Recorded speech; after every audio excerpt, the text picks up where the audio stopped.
अस्सलाम वालेकुम, कैसे हैं आप सब। मैं उम्मीद करती हूँ आप सब ठीक ठाक होंगे। आज मैं आप लोगों के लिए गोश्त करेले की बहुत ही ज़्यादा ज़बरदस्त रेसिपी लेकर आई हूँ। ये इतने ज़्यादा मज़े की रेसिपी बन के तैयार होती है।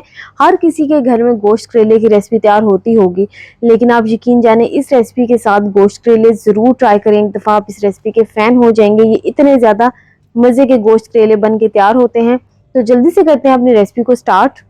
600 ग्राम्स मैंने मटन ले लिया है और साथ ही मैंने 2 मीडियम साइज़ के टमाटर इसमें ऐड कर दिए हैं, 2 मीडियम साइज़ के प्याज, 6 से 7 जवे लहसुन के, 1 teaspoon salt, 1 teaspoon red chilli powder, 1 teaspoon chilli flakes, half teaspoon हल्दी पाउडर। कुछ साबुत मसाले इसमें जाएंगे जो कि यहाँ पर मैं मेंशन कर दूंगी। 1 लीटर पानी हम इसमें ऐड करेंगे और इसको 10 से 12 मिनट के लिए हमने प्रेशर कुकर में स्टीम लगा लेना है ताकि गोश्त हमारा अच्छे तरीके के साथ गल जाए, या फिर जितने देर में आपका मटन गलता है उतनी देर के लिए आप इसको गला लें।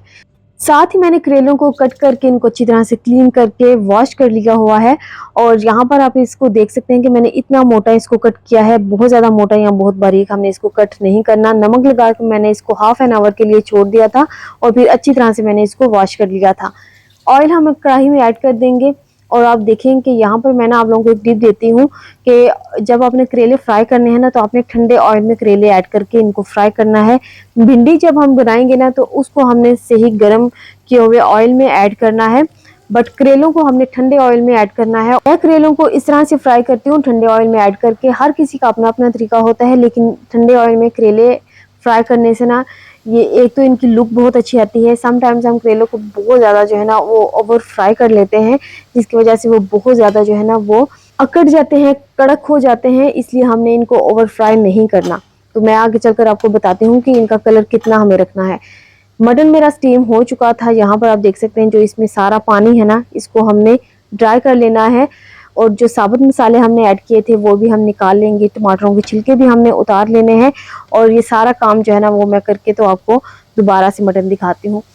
तो यहाँ पर आप देख सकते हैं करेलों को हमने इतना फ्राई करना है, इससे ज़्यादा हमने करेलों को फ्राई नहीं करना है, नहीं तो ये बहुत ज़्यादा कड़क हो जाएंगे और खाने में बिल्कुल भी मज़ा नहीं आएगा।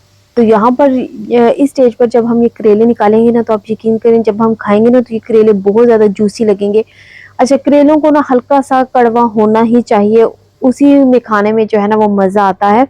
बिल्कुल हमें ये होता है कि मीठे करेले हमारे हो जाए, उस तरह बिल्कुल आपको मज़ा नहीं आएगा। तो यहाँ पर देखिए मटन को जो है ना वो मैंने बिल्कुल इसका पानी ड्राई कर लिया है। करेले भी हमारे बहुत ज़्यादा ज़बरदस्त फ्राई हो चुके हैं। तो अभी हम नेक्स्ट स्टेप की तरफ चलते हैं। हाफ कप से थोड़ा सा कम मैंने इसमें ऑयल ऐड किया है। 2 मीडियम साइज़ के प्याज मैंने इसमें स्लाइस कट किए हुए ऐड करने हैं। प्याज़ों को उस टाइम तक फ्राई करना है कि पिंकिश सा कलर ना इन पर आ जाए, तो उतनी देर तक हमने इनको फ्राई करना है। इनको हमने ओवर कुक नहीं करना। तो आप देखिए थोड़ी सी रेसिपी मैं डिफरेंट तरीके के साथ लेकर आई हूँ और ये खाने में बहुत ही ज़्यादा मज़े की बनेगी। आप यकीन करें, एक दफ़ा इसको ज़रूर ट्राई करें। तो जब ये हल्का सा पिंकी सा कलर आ गया इसमें, तो 2 मीडियम साइज़ के मैंने टमाटर कट कर लिए थे, बारीक स्लाइस में इनको कट कर लिया था। और कुछ मैंने ग्रीन चिलीज़ ऐड कर दी थी। आपकी मर्ज़ी है आप कितनी ग्रीन चिलीज़ जो है ना वो इसमें ऐड करना चाहते हैं। मैंने 4 से 5 अदद जो है ना वो कट कर ली थी बारीक बारीक। तो बस टमाटरों के साथ हमने इसको अच्छी तरह से जो है ना, बहुत ज़्यादा अच्छे तरीके के साथ नहीं, बस हल्का सा हमें ना इनको फ्राई कर लेना है। और उसके बाद हमें ना अपना मटन जो है ना वो इसमें ऐड कर देना है। मटन के साथ फिर हम इस ऑयल के साथ ना इसकी भुनाई कर लेंगे। तो बस आप देखें टमाटर मैंने बहुत ज़्यादा मैश नहीं किया है, इस मसाले को हमने बहुत ज़्यादा मैश नहीं करना। देखिए इस रेसिपी में मज़ा इस तरह आएगा कि एक मसाला जो हमने तैयार किया है ना वो खड़ा खड़ा मसाला है, जैसे टमाटर और प्याज का। और एक जो मसाला है ना जो हमने गोश्त के साथ ऐड किया था वो बिल्कुल जो है ना वो मसाला टाइप बन चुका है, मैश हो चुका है।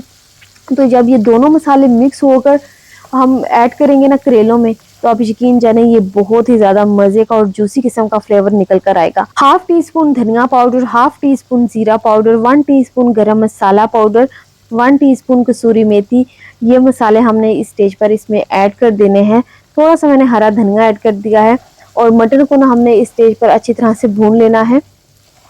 मटन हमारा बहुत ज़्यादा ज़बरदस्त और अच्छे तरीके के साथ गला हुआ है। हाथ लगाने से बोटियां जो है ना वो टूट रही थी, इतना ही मटन आप लोगों का गला हुआ होना चाहिए। अच्छे से इसकी भुनाई हो चुकी है, तो इस स्टेज पर मैं इसमें ऐड कर दूंगी 1 टीस्पून लेमन जूस। इससे इसका फ्लेवर बहुत ज़्यादा ज़बरदस्त और मज़े का हो जाएगा। हल्का सा खटास वाला जो है ना वो फ्लेवर इसमें आएगा, तो जो कि बहुत ज़्यादा मज़े का लगेगा।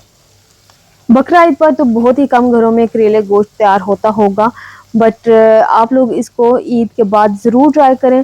जब आपका गोश्त जो है ना वो ढेर सारा आपके घरों में जमा हो जाएगा, तो ऑफ कोर्स आप लोग हर दिन ही जो है ना वो मटन की रेसिपीज तैयार कर रहे होंगे, तो एक दिन जो है ना आप करेले गोश्त की रेसिपी ज़रूर ट्राई करिएगा ईद के बाद।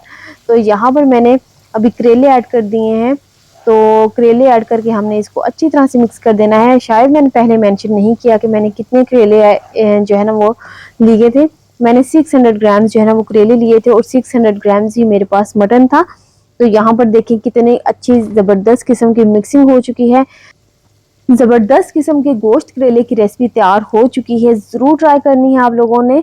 और आप लोग इसको तंदूर की रोटी के साथ और साथ लस्सी हो तो क्या ही मज़े हैं, आप यकीन जाने इतना ज़्यादा मज़ा आएगा ना आप लोगों को। और अगर तंदूर की रोटी नहीं है तो आप घर की चपाती के साथ, पराठे के साथ इसको सर्व कर सकते हैं। बहुत ही ज़्यादा ये मज़े का लगता है। तो लास्ट पर मैंने इसको हरा धनिया और ग्रीन चिलीज़ के साथ गार्निश कर दिया था। ग्रीन चिलीज़ तो मस्ट आप लोगों ने इसमें ऐड करनी है, क्योंकि कुछ लोगों को ग्रीन चिलीज़ जो है ना वो कच्ची ग्रीन चिलीज़ खाने की आदत है, जैसे कि मैं खुद खाती हूँ, तो मैं लास्ट पर लाज़म जो है ना वो ग्रीन चिलीज़ ऐड कर देती हूँ। और यहाँ पर आप देख सकते हैं इसकी फाइनल लुक। आउट क्लास गोश्त करेलों की ये रेसिपी है, तो ज़रूर ट्राई करनी है आप लोगों ने। साथ ही साथ अगर आप लोगों ने मेरे चैनल को अभी तक सब्सक्राइब नहीं किया, तो प्लीज़ आप लोगों ने जाने से पहले मेरे चैनल को ज़रूर सब्सक्राइब कर देना है, बेल आइकन को प्रेस करना है, ताकि आने वाली हर नई रेसिपी आप लोगों तक पहले पहुंच सके। तो यहाँ पर आप करेलों की लुक चेक कर सकते हैं, कितने ज़्यादा ये मज़े के जूसी और ये बहुत ही ज़्यादा फ्लेवरफुल गोश्त करेले की रेसिपी तैयार हुई थी। तो ज़रूर ट्राई करनी है आप लोगों ने। ओके, अल्लाह हाफिज़, दुआ में रखें, याद, मिलते हैं इंशाल्लाह किसी अच्छी सी रेसिपी के साथ।